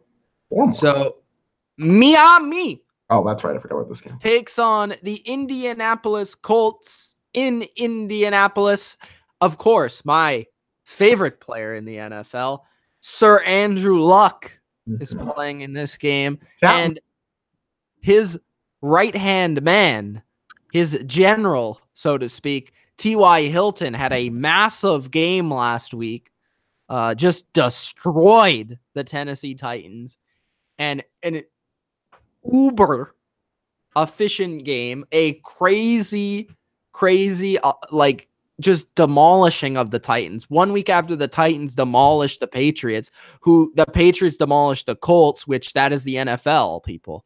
The Colts their offense is something special right now. Their offensive line is in the conversation right now for the best in football. Kevole, did you hear that stat? What's that? The stat of Andrew Luck, that's impressive, but also the even more impressive Dan Marino stat. I don't know what you're. Okay, so Andrew Luck has gone 5 games without being sacked. Correct? That's correct. Dan Marino went 18 games without being sacked. That's the record by 10. Wow. Yeah, that's. I think Frank Reich has been a real good help in Indianapolis. Yeah, Frank Reich has been amazing. Andrew Luck, that offense like Quentin Nelson, arguably offensive rookie of the year. I know he's an offensive lineman, and I know Mike Beck would be happy for me to say that, but I mean, he's in there. And of course, I know Party would like me to say Leonard is a beast too, so I'll just put that in there. But yeah, Colts, I think they're a playoff team right now. I think they're a top 10 team right now, and I'm sticking with them. Both these teams are 5-5, and I think Tannehill is supposed to play, or he might play. Yeah, so it should be a good game. This is actually an under-the-radar game this week, and we'll see how Tannehill looks, and maybe the Dolphins can be competitive going down the stretch, but I'm going with the Colts just because they're so hot right now, and it's in Indianapolis, and Andrew Luck is a baller. The Colts, they shot up in the air. They said they know what we're going to do. All right.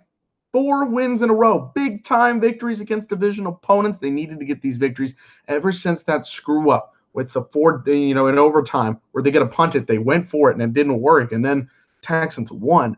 They've continued to win big football games. They're 5-5. They can win. They can get that playoff spot.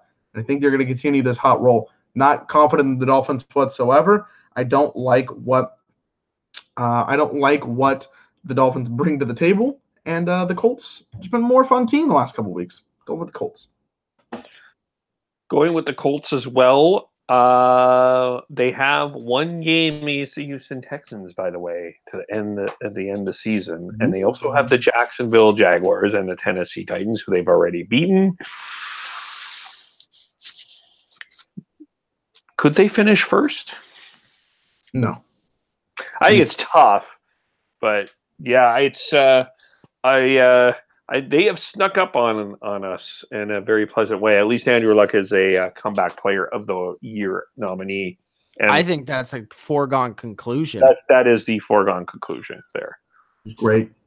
Fantastic. What is Kevole doing? Closing the door. Oh. A friend jumped in. The dog jumped in. Oh, how's your dog doing there, Kev? It's not well. He's fine. He's doing very well. He says hello, by the way. Okay. Yeah. Nice. Hey. All right. Okay. The next game is the Pittsburgh Steelers -3 at the Denver Ted Lindsay's. The Broncos are fighting. They're fighting hard. They just beat the LA Chargers in LA by a game-winning field goal. I know that's a great home field advantage. And the Broncos are playing their 26th home game of the season this week as they take on the Steelers. And these teams have played a lot, it seems, in recent years. Denver winning the last matchup in 2016. So I guess that was like a year ago. Pittsburgh coming off a almost surprising loss to the Jaguars, but they were able to come back and win the game because of Blake Bortles and his terrible football play. But the Broncos are an interesting case. You know, their defense at times can be dominant and they can get after the quarterback, and their offense can be streaky with Case Keenum at the helm. And this is my upset. I am going with the Broncos to win their 26th home game of the year over the Pittsburgh Steelers. Yes. I think the Steelers are going to come into this game after being praised for how great the comeback was, and the Broncos are going to get right out that momentum against the Chargers at home. Von Miller, my boy, Philip Lindsay, is going to have a game, and the Broncos are going to win 24-21 on another game-winning field goal in Mile High, one of the toughest places to play. The Steelers are going to have their terrible game, and they're going to lose. Okay, first off, Ultra just donated $9.99 and said, "No, since nobody's donated, Bodo will donate $10." And then Bodo proceeded to donate $10. So thank you both for those donations. And I love the comment, F you, Ultra. Very good stuff. Appreciate Thank you it, for guys. the donations, guys. Okay. The Steelers gotta have more respect. I mean, come on. I know they had a very bad game. They won on a very bad game. But it shows that this team wants to get that number 1 seed, or at least, somewhere around there. They want to be the top team in the AFC. They want to prove that they are a contender, and they got a big I wouldn't say upset, but a big comeback victory against the Jaguars. And I got to pick them. This has been Von Miller's probably weakest season ever. It's been pretty good. He's still very good. Top 10 player, defensive player, but it's probably his weakest season, even though he had a great defensive stop last week. And I'm just going to say overall, I mean, the Steelers are going to be more confident. I think they're going to come in here, realize that they have to win this big-time game. And I think Steelers should win this one pretty comfortably, honestly. I think this might be some crying emojis for Mitch here. I don't know. I'm just going to pick the Steelers. Dylan? Yes, sir. Yes, Kevole. You know how bad I have disrespected the Pittsburgh Steelers over the years. Oh, I mean, it's well documented. Well documented my disdain for this Pittsburgh Steelers organization. But I'm going to give them some credit today. Good. Because this team on the road has lost 1 game in 2 seasons, and that was in overtime. Yes, it was ugly versus Jacksonville, but they won. They found a way to come back, and they won. They are finding ways to get everybody involved. They are, and maybe Mike Tomlin, this might be Mike Tomlin's best coaching job. I think Mike Tomlin's not getting enough credit for the job he's done in Pittsburgh this year. I mean, I know we'll talk about the playoffs when playoffs get there for Pittsburgh. But at this point, this team is going very well, especially after the start that they had. I think that they will win a very close. I think that they will get the last second field goal. I think they win 24-21 over Denver. I do think Denver is going to give them a fight. I think Philip Lindsay should be at least in the top 3 for Rookie of the Year. I'm not saying he's ahead of Saquon, but I do think he should get some love for Rookie of the Year. He's had a great season, undrafted. I just don't think the Broncos are talented enough to keep up ultimately with Pittsburgh, and I think Pittsburgh will get the last-second field goal. I'm just waiting for that shitty Pittsburgh game, and I think it's coming. I think you're going to be leaving that game in a different note. It's okay. Gotta make some risky picks sometimes, boys. You have not been a very successful person with the risky picks over the years. Okay. Moving on. Sunday Night Football. It's the quarterback who is not friends with his family taking on the Minnesota Vikings. And you have to bring that up on. And Kirk, get it? Cousins. Ha! All right. Vikings, Packers.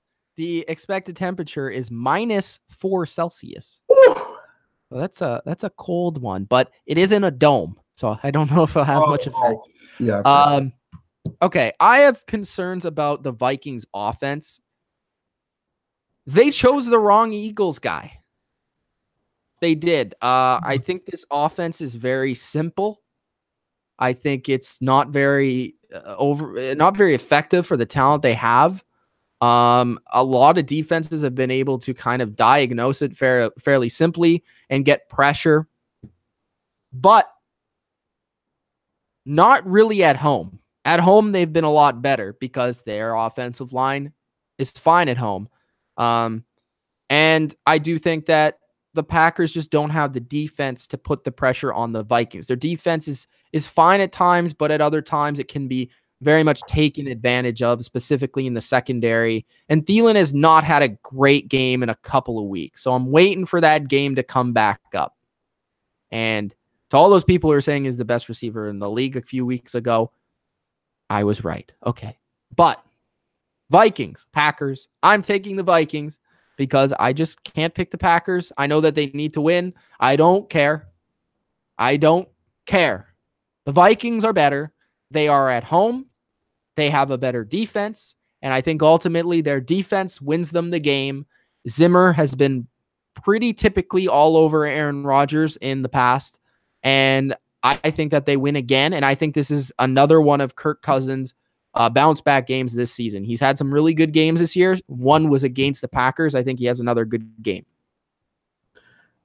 Kirk Cousins has been horrific on primetime games this year. Horrific.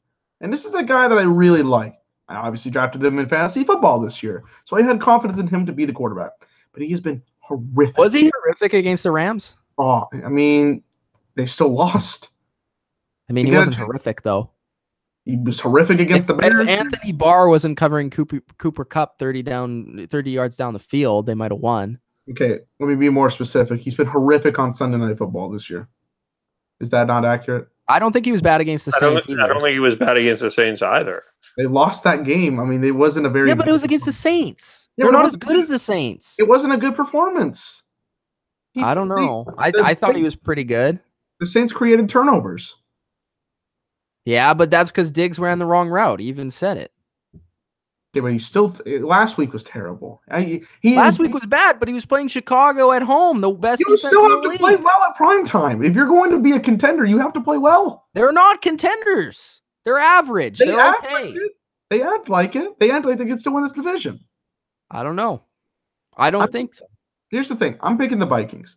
The reason I'm picking the Vikings... Why are you picking the Vikings if Kirk Cousins is so horrendous? Because, well, first of all, you got to let me speak before I, you go on. Well, you got to explain yourself here because you didn't start it off right. Well, you can't interrupt me without finishing it off there. So that's a big difference. The thing is that the Vikings are at home. And that is a big help. They obviously love playing at home. It gives them a better situation, a better opportunity to win games. And the difference is the Packers are not very strong. They're not a very strong team compared to the other two teams that they played on Sunday Night Football this season. The Chicago Bears defense is a lot better. They're very good.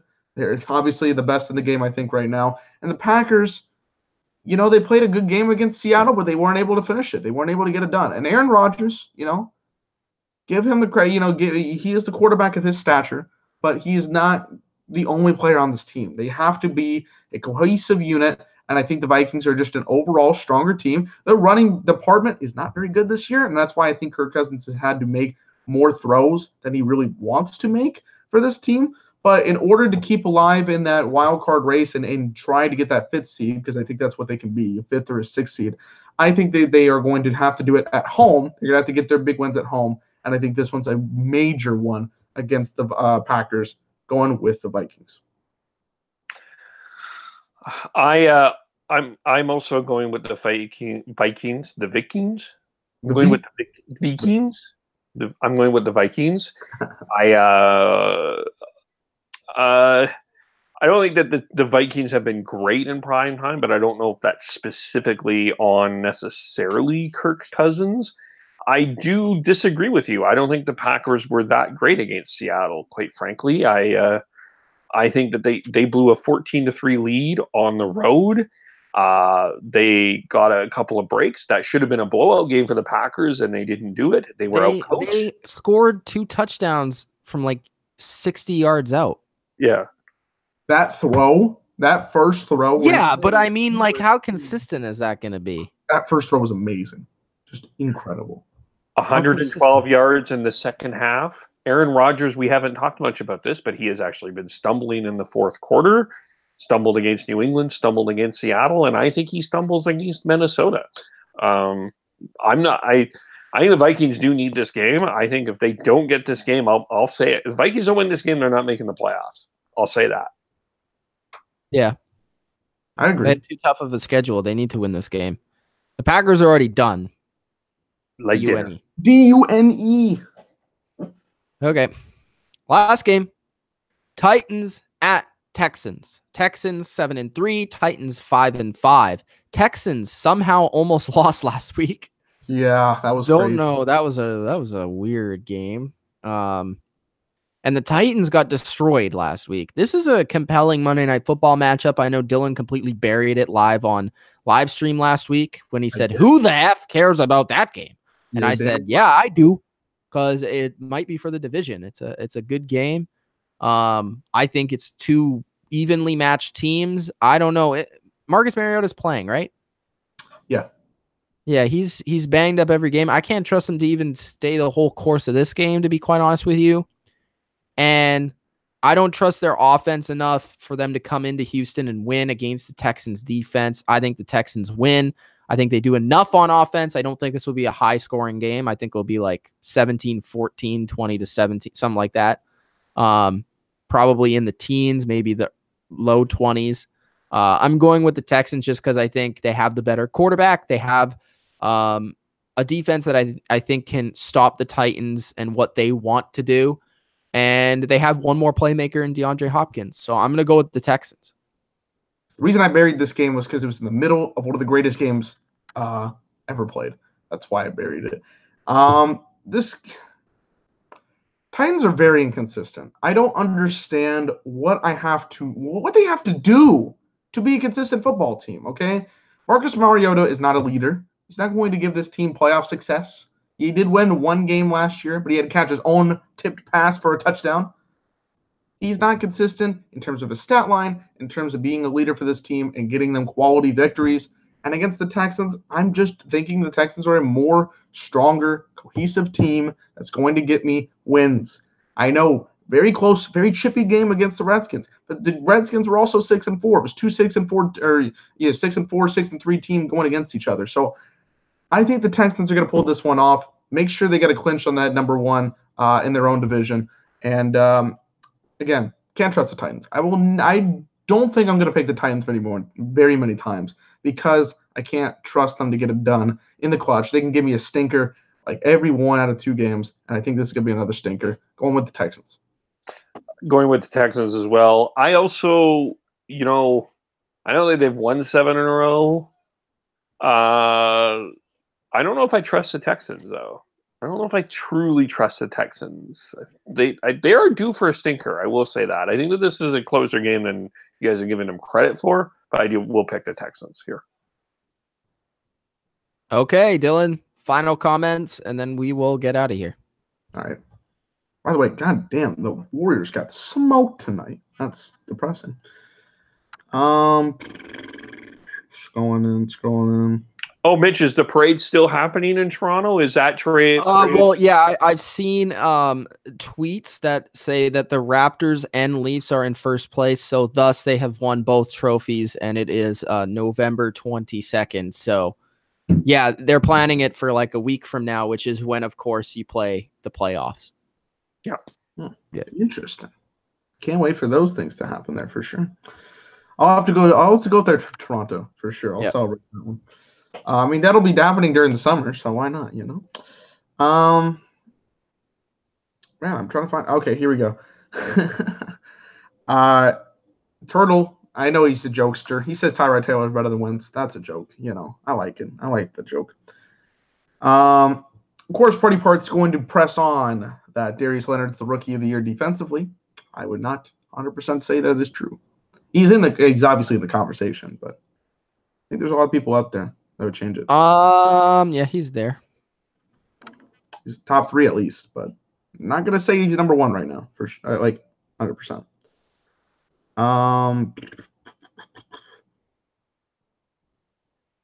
Keep it going. Okay, Colts are the favorites here this week in the comments section. Ultra's got a 42-24 victory for the Colts. Bodo's got a 38-17. That sounds kind of accurate, but I feel like it's almost too much football. That's a lot.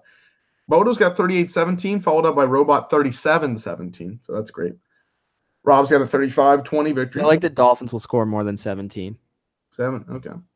We'll have to see what Ryan Tannehill does. But I think the Colts will score in the 30s. We haven't seen him in about 2 months almost. So,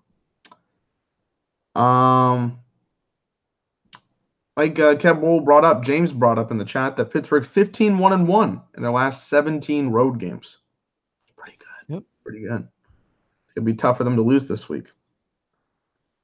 Party's got a 27-26 victory for the Broncos, though, so at least somebody's in there. But James does not like your pick. He's a Steelers fan. He said it was a stupid pick. Yeah.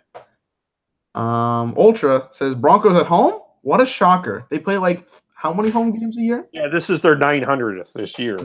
Ooh, 900. Yeah. Cool. I'm surprised that game last week in LA was not in Denver. I think it was because there's more Denver fans there. Ultra's got a 28-21 Steelers victory. Odo even picked the Denver Broncos. Odo picked the Broncos. I think he's just still disappointed about what happened last week, that he can't believe that they won. So. You would have thought that they lost by like 100, the way he was tweeting. Disgraceful. Okay, season over. I don't know. And every time he goes straight to Ben and Tomlin. But hey, week 15. That's when the game matters. That's what they're looking forward to. You know what I'm saying? The question is, will they ever freaking win week 15? Maybe. I'm going. So. When's the last time the Steelers beat the Patriots? You know? 2011 in Pittsburgh, I think. And they've had like 6 or 7. That was the only time ever. Ever in the timeline era? Okay. That was the second time that the Steelers beat Tom Brady, and they've been playing since 2001. Okay. And Brady, but they've never won in Gillette. This game's in Pittsburgh, though. Oh, okay. They've won both games in Pittsburgh. Interesting. Last year's game was in Pittsburgh, wasn't it? Yeah. Okay, so they had a chance to do it then in this year.